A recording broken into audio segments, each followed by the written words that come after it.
So I have finished the live embodied wellbeing call, and I'm just recording this little synopsis because I want to keep the actual live self-care coaching calls as confidential as possible, as I do with the personal peace membership. But I also want the people who can't attend to get maximum benefit. So we were talking about the summer solstice. This is not a kind of sacred circle where we're doing any ritual, although there's a little candle ritual that I'm going to send you as well.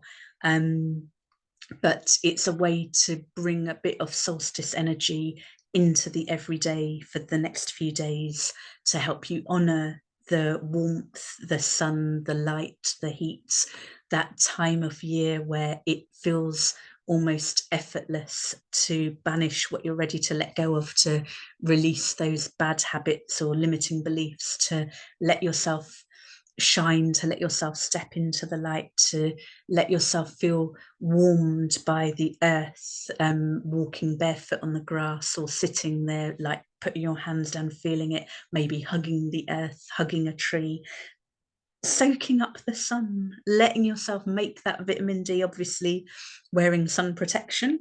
But letting yourself count your blessings, let yourself give thanks, let yourself appreciate all the wonderfulness in your life, in the world.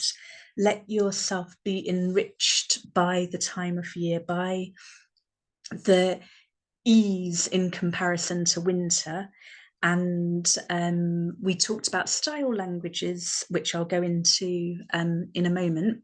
But I also wanted to just share something that I think comes up for a lot of people, and it came up on the live, around guilt. So here in the west of Ireland, we get a lot of rain. It's beautiful, and it makes it especially amazing when it's sunny and when it's warm. And the past week it's been even hot. So when it's hot, when it's warm, there can be a sense of got to do all the things, got to maximize it. And with the days being longer, parents struggling to put babies down to bed because baby thinks it's much earlier in the day, you might be thinking that you want to be at the beach as well as working late into the night, or whatever it might be, seeing all the people, doing all the things. So recognizing that the sun is bright, it's light, it's warming, and we don't want to burn out. So being mindful of that balance with your energies as you think about what you want to be putting out there, how you want to be contributing to the world in a way that is sustainable.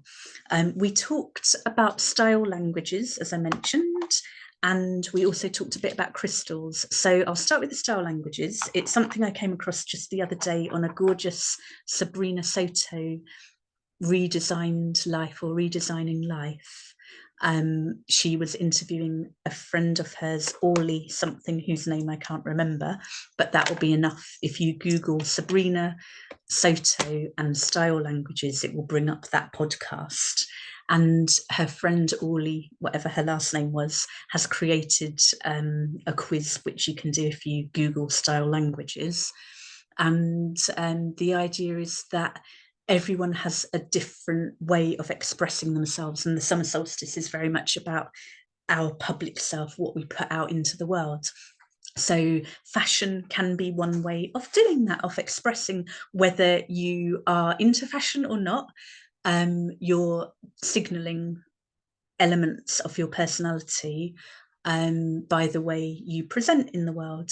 So I just thought I'd very quickly share a very basic exercise that she shared on this podcast, which is to describe your style language, to pick 3 adjectives that describe your style.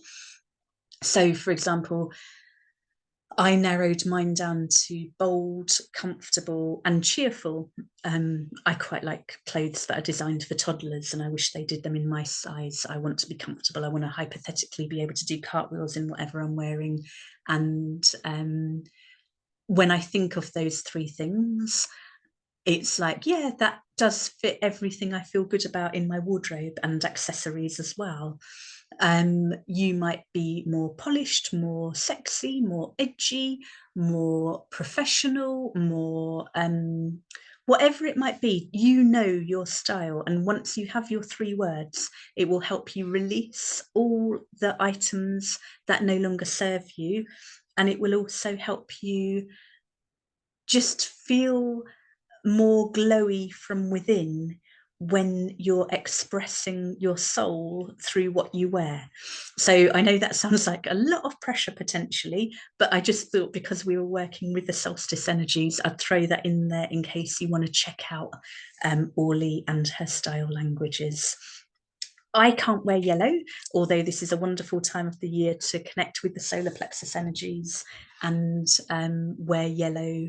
I can wear yellow jewelry. So when I say I can't wear yellow, I could of course wear yellow, but it doesn't suit me. You can wear whatever colour you want. This is yellow jasper, which is a beautiful, gentle, sunshiny stone. It has a grounding quality that I really enjoy when I want to come out of my shell a little, but in a way that feels comfortable enough. Amber, it's technically tree resin rather than a crystal, but it has again that beautiful, warming, sunshiny energy. It can just really help give confidence, a sense of empowerment. And I'm really conscious I didn't do my usual caveat. I included this in the book, and I include this normally when I do videos about crystals. All of the crystals have a whole range of energies. And when people say, oh, this is good for such and such, and that is good for such and such, that's all true. But it's really about setting an intention for yourself and asking to be guided to a stone that's going to help you with that. I've chosen a few stones just for the summer solstice energies. I was drawn especially to the yellows, to the browns for the solar plexus area, but you might be drawn to something very different. Tiger's eye, it has that, if you can see the shiny chatoyancy, so here's another one, the way the stone reflects, and again, hang on, I've got another one here. So it's protective as well as courage enhancing, and that can be lovely. We have a banded agate here, which again, like the cobra jasper, has a, sorry, that's not cobra jasper, that's bumblebee jasper, yellow jasper. So I got distracted there. I was talking about the banded agate, that again, it's a very harmonious, bringing things together, but in that warming. With the solstice energies, you want to be doing it in a sustainable way as you expand your comfort zones. You don't want to be going too far out of them where you then scuttle back in the Substack, evemc.substack.com. I talk about Daniel Siegel's window of tolerance and how if we go too far in trauma recovery or in anything, we can slam that window shut and not do anything. We then kind of, so the idea with anything we're doing around the solstice and anything we're doing to help ourselves shine, to help ourselves be more visible, to help ourselves be more courageous, to let old habits that used to support us go, all of that, we want to do it in as gentle and supportive a way as possible. So the last stone I'm talking about now is citrine, which is one of my favorites. They're all amongst my favorites, but I'm so sorry, scaring my poor cat. So citrine is like sunshine in a little rock, part of the quartz family, and it's like a little ray of sunshine. It can help you feel more abundant. It can help you feel more joyful. There's a lightness with it as well. So experiment with crystals that feel good for you. Experiment with hugging the earth, walking barefoot on the sand or grass if it's safe for you to do so.